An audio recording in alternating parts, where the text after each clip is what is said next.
Hello tout le monde. Je suis contente de retrouver les Gémeaux pour ce mois-ci pour vous parler de votre horoscope pour ce mois de mars. Donc j'ai choisi une rune pour connaître l'énergie du mois, le tarot de Marseille et une carte pour connaître votre animal de pouvoir pour vous ce mois-ci qui va vous accompagner.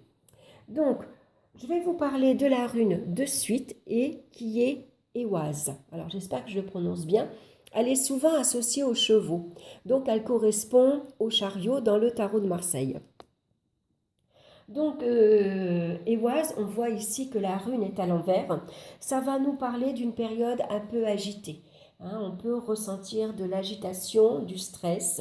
Donc, il va falloir pour ce mois-ci surveiller ses émotions parce que celles-ci, elles peuvent vous bloquer, elles peuvent vous empêcher de vous montrer, elles peuvent vous empêcher d'agir, d'oser.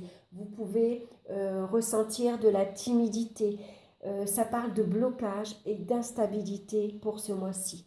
Donc, ça ne va pas être un mois très très facile pour vous, les Gémeaux. Donc on va regarder maintenant le domaine sentimental. On retrouve ici l'arcane sans nom. Dans le domaine professionnel, nous retrouvons la carte du monde. Dans le domaine financier, nous avons la roue de fortune. Dans le domaine des énergies, le chariot. Et ici, en synthèse, nous retrouvons la carte du pendu. Donc, vous voyez le chariot, sauf qu'au niveau des énergies, et ici, Éoise qui est à l'envers. Donc, on va regarder de suite la carte du pendu, ici. Le pendu va vous demander, ce mois-ci, d'être patient, de prendre son mal en patience et de lâcher prise si les circonstances se semblent un peu difficiles. Ne forcez pas les événements, c'est pas la peine. Il faut ici faire confiance à son intuition et faire confiance à ses forces intérieures. C'est important ici. C'est une carte qui va nous parler de blocage important dans l'évolution des projets et de résignation. Donc, lâchez prise et soyez patient. Alors, on va regarder dans le domaine sentimental avec la carte ici de l'arcane sans nom. Ça nous parle ici de séparation et de rupture affective. Ça peut être la fin d'un sentiment ou d'une relation sentimentale. Alors, ça représente une période de tristesse et de larmes également. Il y a une période difficile. Donc, ça nous parle également d'un nettoyage.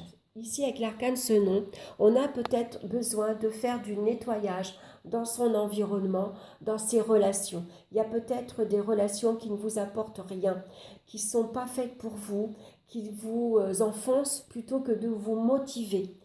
Des fois, c'est douloureux, mais c'est des fois nécessaire de se séparer de certaines personnes pour ici renaître, tout simplement. Parce que là, on parle ici de renaissance. Donc, ça peut nous parler également de frustration dans les sentiments et dans les relations. Vraiment, ici, ça nous parle de sacrifice avec la carte du pendu et ça peut nous parler de résignation. Peut-être qu'on s'est effacé, qu'on s'est oublié. On a trop fait passer les autres avant soi. La carte du pendu, il est comme ça, le pendu. Il est dévoué aux autres. C'est les autres en premier. Et donc, on a tendance à s'oublier. Donc, besoin de faire du nettoyage maintenant, c'est nécessaire. Et puis maintenant, il va falloir penser à soi. Donc, on voit que les échanges sont ici bloqués. Et s'il y a une période de tristesse et d'isolement, ça peut être une période un peu lourde à porter. Ça peut être un isolement assez pesant. Donc, lâchez prise. Dites-vous bien que ça ne va pas durer. C'est un mauvais moment à passer. Donc, puisez ici, oui, dans votre force intérieure, vous en avez. Profitez de ce moment-là, d'ailleurs. Profitez de prendre un peu de repos. Profitez de prendre du recul, de réfléchir, d'analyser ce qui se passe dans votre vie sentimentale. Et puis, fiez-vous à votre intuition. Donc on va regarder maintenant dans le domaine professionnel avec la carte du monde. Ici, ça nous parle également de blocage. Alors ça peut être des blocages dans des projets liés à l'étranger, puisque la carte du monde nous parle souvent de projets, de travail à l'étranger. Donc le monde associé au pendu, ça peut nous parler également du milieu médical, hein, tous ceux qui travaillent dans un milieu médical, mais ça peut parler également du milieu carcéral, hein, c'est possible. En tout cas, on nous parle de retard, hein, ici dans l'avancement d'un projet, un blocage dans l'avancement d'un poste, hein, si on attendait ici un nouvel échelon, il peut y avoir du retard, des blocages. On renonce également à une vie professionnelle ici beaucoup trop agitée. Il n'y a aucune satisfaction professionnelle. On voit que les projets ici ne voient pas le jour. On vit dans son monde également, hein. Ici, on peut être dans sa bulle. Alors, on a besoin de observer ce qui se passe autour de soi. On peut également se sentir pris au piège, hein. On voit que la femme, elle est toute seule ici, isolée.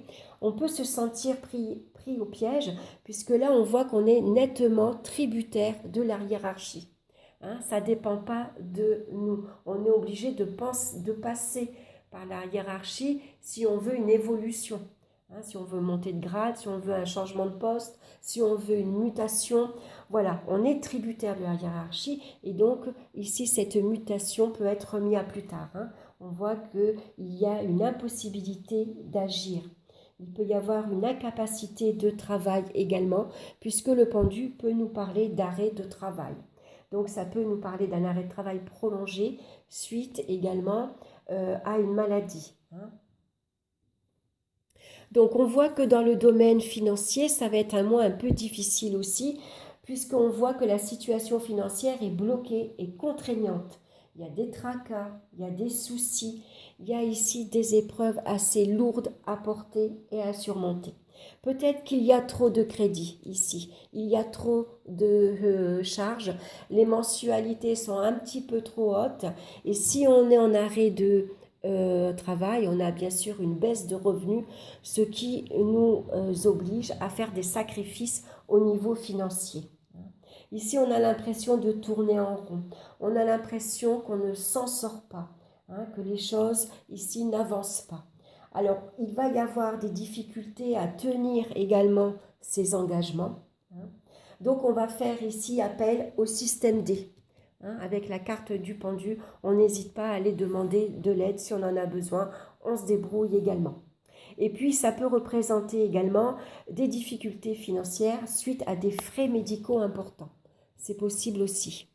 Hein, puisqu'on va voir ici dans la carte des énergies avec le chariot, ça peut nous parler de risques accidentels. Donc attention ici avec Ehwaz à l'agitation, au stress, attention à l'impulsivité qui pourrait provoquer ici des accidents. Donc attention aux accidents de voiture également, mais également ça peut être des entorses, puisqu'ici on vous recommande de faire attention aux membres inférieurs. Donc ça peut représenter les jambes, les hanches et les pieds également. Hein. Donc attention de ne pas chuter, de ne pas tomber. Hein. Et si vous êtes en voiture, soyez prudent. Donc on va regarder l'animal pour vous qui vous accompagne, l'animal de pouvoir qui vous accompagne pour vous ce mois-ci, et c'est la baleine.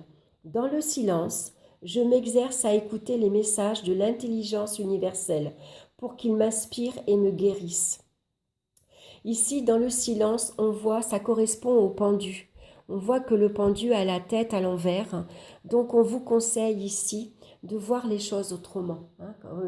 Essayez de faire le cochon pendu. Vous allez voir que votre pièce va vous paraître complètement différente. Hein. C'est pareil. Ici, regardez la situation sous différents angles. Prenez le temps d'écouter ce qui se passe en vous, d'observer ce qui se passe autour de vous. Prenez le temps, si vous pouvez, de méditer. Vous avez besoin de calme, de repos, de tranquillité pour mieux ici ressentir ce qui se passe. Hein. En tout cas, fiez-vous à votre intuition, vous en avez beaucoup, puisque la carte du pendu nous parle généralement de dons médiumniques. Hein. Donc, faites-vous confiance et faites confiance à votre intuition. Voilà, j'espère que cette guidance vous aura plu. En tout cas, gardez espoir, gardez la foi, c'est important. Hein, ceci est passager. Et puis, moi, je vous embrasse tous bien fort. Je vous retrouve très bientôt pour une nouvelle vidéo. Et puis surtout, n'hésitez pas à liker, à me laisser vos commentaires et puis à vous abonner également. Voilà, je vous embrasse tous bien fort, mes chers Gémeaux, et puis je vous dis à très bientôt. Bye bye!